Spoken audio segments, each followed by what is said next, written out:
Marabii gorgisi jedhe kiristaanni wallahi jedhe musliimni wajjumaan alanne kakuu kan addaan nu jalaa godhe waaqni.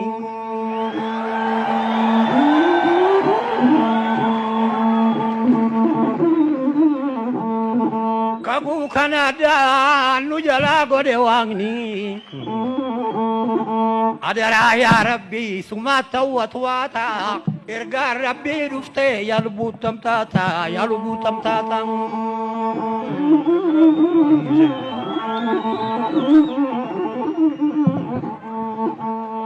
Magriisa qoricha namni namaa qoricha jabaadhaa saba Oromoo hundeen tokkicha Oromoo hundeen tokkicha Oromoo hundeen tokkicha. Ega Oromoo hundeen tokkicha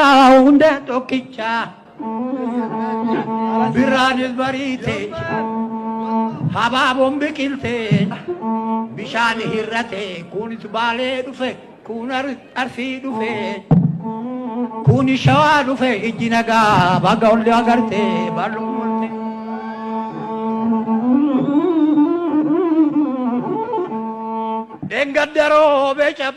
Dengaddaroo be cabbii kota galee qotannaa barri nu waraarame galata kee yaa Rabbi boonaa kunoo akkana goonaa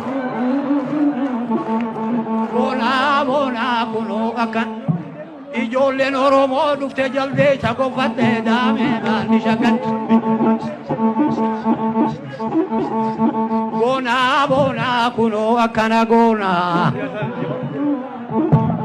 Maaloo awwaleetoo beenu baalee buunaan shikaami ooliidhaanii yaatis natti dhaamii shiraadiyooniidhaanii yashoolee maddaala lamii guftee ijoolleen Oromoo dhufte. Ijoolleen Oromoo dhufte jaldeessa gonfatte daamee maalli shaggan. Ol baasi meeqan.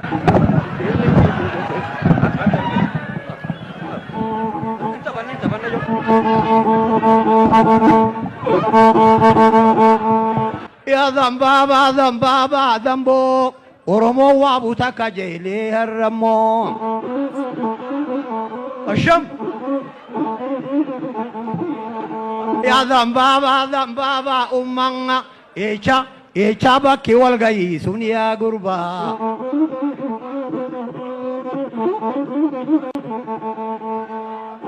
Michayo gabaan ergi yaabba booddee sumatu gabba.